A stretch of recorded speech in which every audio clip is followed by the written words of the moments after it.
Good evening, everyone. My name is Jim Cuno, and I'm President and Director of the Art Institute, and it's a great pleasure to be with all of you this evening. Now, we are thrilled to have Chuck Close with us this evening.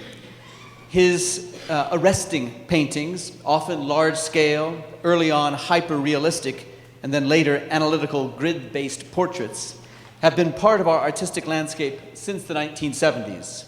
Ladies and gentlemen, please join me in welcoming to the Art Institute Chuck Close in conversation with the author of a new biography of the painter, Christopher Finch. Please join me, Chuck Close.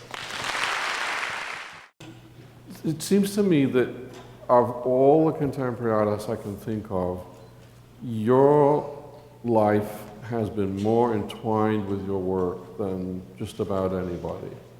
From the age of 8, you knew you wanted to be an artist. Mm-hmm. This performance aspect of your work was really something. Well, you know, I long before I was physically disabled, I was learning disabled, but anybody who were alive in the 40s and 50s know that learning disabilities didn't exist yet. There was no such thing as dyslexia. You were just dumb and lazy, but I had a lot of problems, and I also had neuromuscular problems, which meant that I couldn't run, I couldn't throw a ball, I couldn't keep up with my friends physically, and I wasn't any good in school. So the thing that I decided I needed to do was to try to do something to keep people around me. So I was very interested in entertaining the troops, and I did magic acts and puppet shows, and anything that I could do to keep people around me. And one of the first things that I discovered that I could do was, since I couldn't do much of anything else, was I could draw. I didn't draw exceptionally well. I don't think I drew that much better than anyone else. But if you have very few skills, basically one, and you put all your time and energy into it, pretty soon you get better, you care more, you're hungrier, you want the attention. I wanted the attention desperately, and I wanted to divert attention from everything else that I couldn't do. I mean, I talk about learning disabilities and things because, you know, I do a lot of work for organizations that help people with learning disabilities, but also I announce it, I celebrate it, so that people will excuse my my behavior. I can sit and have dinner with someone, stare in their face all evening. I'll know where they went to school, where their children go to school, everything about them. I could pass an exam the next day on aspects of their life and not recognize them if I saw them. So, but the thing is that everything that I do is a direct outgrowth of my learning disabilities. If I can flatten someone's face out, I have almost photographic memory for that flat image. Well, who wouldn't do that? You know, so that makes it a lot easier. And then I'm sure I was compelled to make images of people that I care about to distinguish them from everybody else out there. Well, I think of taking the photographs, sort of jotting down the information that I'm going to want to deal with later.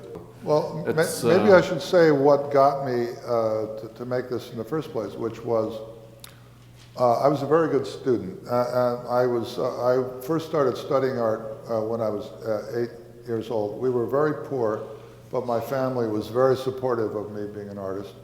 And my father found me private art instruction with a woman who I think had studied at the Art Students League. What she was doing in Tacoma, Washington, I wasn't sure.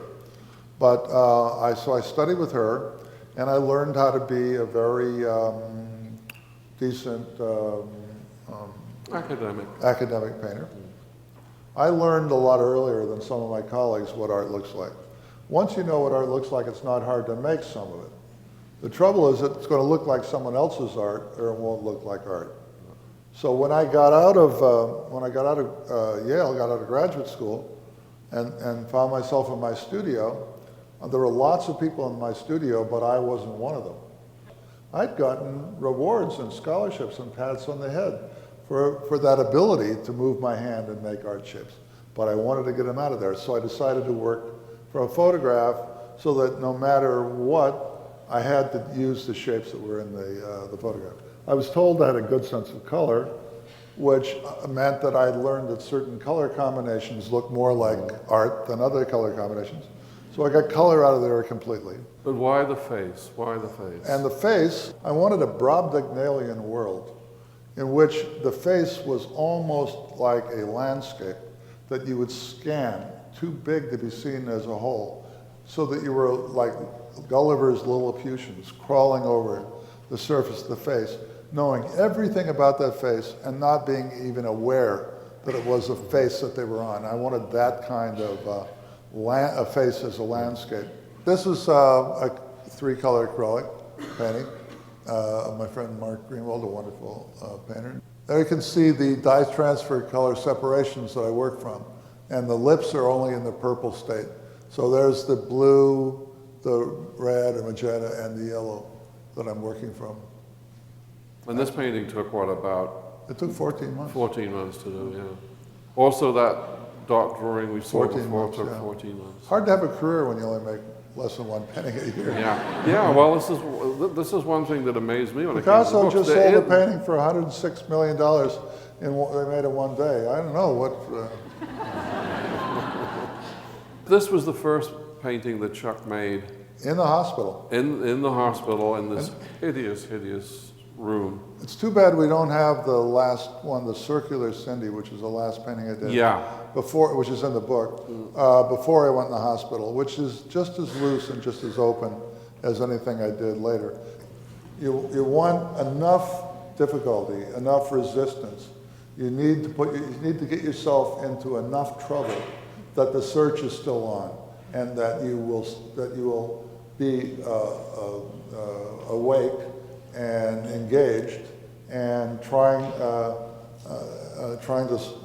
solve that problem in a new and fresh and interesting way. And resting on your laurels is the fastest route to downhill. So I think resistance, and maybe it's because of learning disabilities and stuff, I've always was so used to resistance. And now being in a wheelchair and my hands don't move and I have to paint with brushes strapped to my hands. There's, I got some rocks in my shoes. Some rocks I insert and some were inserted by fate or whatever. But, in life, you can be dealt a winning hand and you can find a way to lose it. And you can be dealt a losing hand and find a way to make it a winning hand. And I think that's true in life, it's true in art, and you're pretty much in control of your own destiny. With that.